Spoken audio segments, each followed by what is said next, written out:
Well, a gingerbread class is a two-part class. So the first day they come in. We rolled out the dough, and then we took like paper templates, and we cut around them, and we cut out all our sides, and then we just baked them. It's a two-part baking process, which is good for them to learn. It's a little bit tricky because even without leaveners in the dough expands.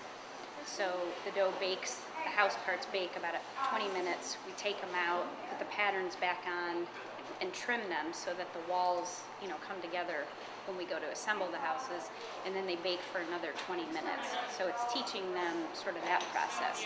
Then they come back the second day, and using the royal icing that I've made, they slowly, piece by piece construct the house. We start with the 4 walls, then they assemble the roof, and last is the chimney. The chimney was the hardest because they were smaller, and when you cut them out, the dough kind of broke.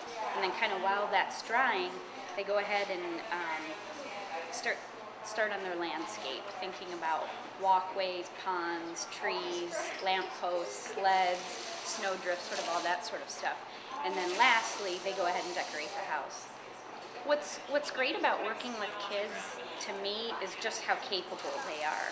I think a lot of times that people think of any kind of cooking classes in general with children, they think they need to simplify things or oversimplify them, and I just find that that's not the case. They're incredibly capable, and they always surprise me, which I think you'll see by a lot of the houses that are here tonight. So this is our first gingerbread here, but I used to teach gingerbread house making with kids back when we lived in the DC area.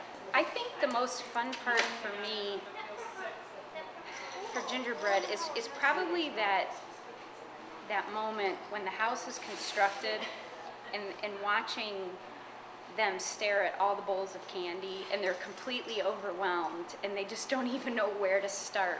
Well, I like this one, and I also like this one.